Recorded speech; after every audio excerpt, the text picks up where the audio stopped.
So, sorry about that interruption. I guess I'll have to post these as 1 and 2. The phone rang and that interrupted the videotaping. I don't really understand why, but it did. That happened to me yesterday.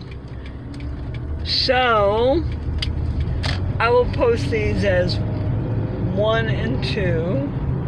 Rio Vista 1 and 2. And now I'm driving down. There's my supermarket, the only supermarket in Rio Vista. Fortunately, it's a good one. There's the Ace Hardware. I'm going to pass in a minute. Not quite Waldo Hardware, but it's a good one. I get gas there. I don't know if you can see the one McDonald's. There is a McDonald's here. I have not been there. There is a little food truck there, which has great coffee and really scrumptious pastries, which are not gluten-free. So now we're going over the bridge. This is a drawbridge. I have been over numerous drawbridges since I've been here, and I have yet to see one drawn. We're crossing into Sacramento County from Solano County. There's the river. I'm not really sure. It might be the Sacramento River. I'm at the confluence of 3 rivers, and I'm a little unclear on which one's which. I'll have to look that up and figure it out. But here we are crossing the bridge, and I seem to be pretty safe still. So I'm coming up to the intersection of 160.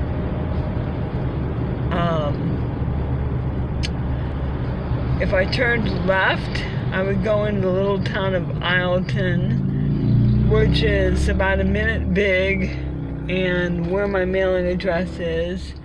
If I turned right, I would eventually get to San Francisco. Not quite directly, but there are a couple of different routes. I've done this several times. Basically, you go 160 to Antioch and then 4 west. So, what you're looking at directly ahead of me is the road to Lodi and to Brannan Island, which is where I live. If Rick Diamond were here, he could tell you how many islands there are, how many miles of river there are, how it was settled, and all those things. And I'm learning them, so I wouldn't do it justice if I told you any of that, so I won't try to. The market there that you see on the right supposedly has live music on Sundays during the winter, on Saturdays and Sundays in the season. I haven't been yet. I have bought things at the market. It's kind of, they have a farmer's market. If it were clear, you could see Mount Diablo, but it's not clear. It's sort of foggy. It's been foggy all day. It has not rained. Those are vineyards. Obviously, it's not the growing season yet. Mount Diablo is sort of in the horizon to the right at about 1 o'clock if you were on a circle clock face. And if I continued going for about 20 miles, I'd be in Lodi. But I'm not going to do that. I'm going to make a right-hand turn at a road called Jackson Slough. And for those of you who don't know, that's spelled S-L-O-U-G-H. I just accepted that that's spelled Slough. I didn't really think about it. And again, if Rick Diamond were here, he could tell you what a slough is. I have a vague idea, but I don't want to get it wrong. So I'm going to take you to the turnoff so you can see the road to Brannan Island. It is not really safe to drive on those levee roads with one hand. So I'm not going to take you much beyond the turn because I value my life. And if I wreck the car, you would never get to see this video. So I'm going to take you as far as the turn to Jackson Slough, show you what that looks like, and then sign off on part 2 of a mini tour of Rio Vista and the road to Brannan Island.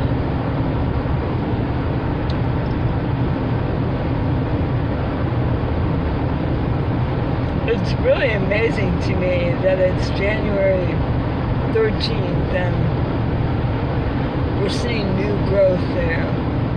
We have lots and lots and lots of sheep here. You can probably see them over there. Sheep, sheep. If I can keep the phone videoing a few. There's a nice, I think that was a crane. Could have been something else, I don't know. I need a Birds of Sacramento County book. So, this is the turn to Jackson Slough Road. The California Delta Loop, which is where I live, is basically a loop around the levees. So, winding levee road, be careful. And I'm going to go a little bit, just so you can see. I'm sure this is really exciting. I'm going to take you as far as I think I can go, driving safely with one hand. Old John Deere tractor for you Ed Carroll, Florida fans. This drive is the drive that sold me on living in the Delta. I came here the first time in September. There's a car behind me who's not happy that I'm going 30, although honestly I wouldn't go much faster even if I had two hands on the wheels. People who live here drive down this road like 50 miles an hour. I'm coming to a turn off, a place I can turn in and let this guy pass up here. He really wants to be ahead of me. Ooh, but he can't pass right now. But I'm going to turn off right here, let this guy go past me. He didn't even wave his thanks. Okay, you see what this looks like. I'm going to switch hands. See the marsh over there? That tells you you're in the Delta. I have no idea what this video is going to look like. I really like that tree up there. Every time I pass it, I feel as though it's an old man heralding my arrival on the Delta Loop. I don't know. I'm a terrible poet, but I can think about poetry a little bit, I guess. So, I'm just holding the phone up so you can see what I see.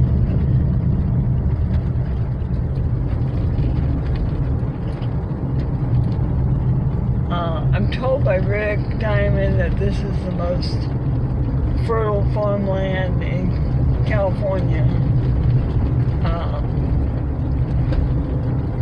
I don't know if that's exactly what he says. I have gone through that particular puddle like 6 times. I don't know why I don't go around it. And I'm usually not holding the phone up when I go through it either. So, I'm coming to the end of Jackson Slough Road. And when I turn, oh, that field is lush and green from all the rain. So I'm going to make a turn. Now, what I'm turning onto is Brannan Island Road. And that's where I live. Brannan Island Road. And I'm told that if you take Brannan Island Road, okay, so there's the river, and I've had some debate with people about this. I'm pretty sure that's the San Joaquin. When I look at the map, it says it's the San Joaquin. Rick didn't seem to think so, I think, or maybe it was Patty Whitaker that didn't think it was the San Joaquin. I can't remember. Someone told me. But at any rate, I've looked at the map numerous times, and I'm pretty sure it's the San Joaquin. So, some of you have seen the photograph of the old rusty boat that my son Patrick took when he was here for Christmas. There's the boat. So these are marinas, boat berths and things. Some of them are commercial, some of them are people's private docks. I'm relatively certain that a lot of the boats you're going to see here are occupied. They're like residences. People live there. There's clearly a houseboat there. I don't know if you saw it. I'm going to slow down a little. There's nobody behind me. This, to me, is just lovely. Just lovely. I grew up in North St. Louis County, and we were not too far from Alton. My mom used to take me to Alton when I was a young teenager. We'd go there for lunch. I found it really charming. Another place, Parkville, it reminds me of Parkville, Little English Landing, I think is the name of the park in Parkville. That's on the river. Elsa's Landing in Alton, or not Alton, must be Elsa, in Illinois, near St. Louis, where the Piasa bird is, I think, although somebody told me recently that the Piasa bird's been moved. I don't really understand how you can move a monument, but okay. I had a photograph of a barge on my Facebook page for a while. There's the barge. Right now I have some political statement. I don't know, I've been feeling political. So this is the turn that makes it West Brannan Island Road, I think. I have photographed this stretch quite a bit. This is where I saw the fisherwoman who offered me anchovies. People fish from here all the time. You have to be really careful when you come along here. Sorry, you just got a great view of my dashboard. My arm's getting tired. So we are coming up on the last marina before where I live, I think. Or this might be the penultimate marina before where I live. I can't really tell. You think I could tell, but I haven't really been watching the road except for safety. My arm is so tired. I kind of think they might grow rice around here. I don't know. I have to check on that. It reminds me of the places in Arkansas where they grow rice. I could be totally mistaken about that. Okay, yes. This is the backside of Delta Bay. Okay, pardon me for dropping the phone. So I'm going to creep along here. This is the back side of Delta Bay, which is the park where I live. There's Patty Whitaker's place. And in a second, assuming nobody comes up behind me and honks, you're going to see Angel's Haven. There's Angel's Haven right there. My house, the one with the blue roof. Next to me is the Delta Bay Marina. I don't really understand the relationship between that marina and where I live, but maybe there's none, I don't know. So we are coming into Delta Bay. I'm sorry for changing hands so much. Believe it or not, my arm gets tired of this thing. So I am turning into Delta Bay. There's the sign, Delta Bay. When I first came here, I came from the other direction, and I thought I was in like Jurassic Park or something, I swear. So this side of the park, I think a lot of people that live over here are, they live over here, they're work campers, which are people that work here, and then there are a lot of vacationers, I think. The first three here, I think, are long-term parkers. That Redwood, the one that says Redwood, is where the manager lives. I think these first two people have lived here forever. I love their little park there. This is a vacationer. On the back road here, these are spots where people just park their trailers and come get them and take them places, I guess. You never see anybody there. We recycle firewood. I just love the trees here. 5 miles per hour. When I first visited this place, I was standing at the office talking to the manager, and some lady came up on the golf cart on a golf court and said, "Are you the lady that's driving that rental car?" And I said, "Yes, ma'am." And she said, "You're going too fast." I said, "Well, you let me know how bad you want me to feel, and I'll let you know when I get there." So here's two tiny houses. No, I didn't really say that. That's something J.D. White always says. Here's two tiny houses. The cottage style one there is fairly new. They've been here about a month. I haven't met them yet. The one next to it, I hear a writer lives in. These are all long-term residents. People on the corner there are really super nice. He's a finishing carpenter, Sheldon. There's a black and white tiny house here. I haven't seen the inside of it, but I think it's adorable on the outside. And she has a real porch with wrought iron and everything. I love it. And the lady next to me was here the other day. I think she's on a boat with her gentleman friend now. And here we are at Angel's Haven, home from my day in Fairfield, and back to my tiny life. Bye, y'all.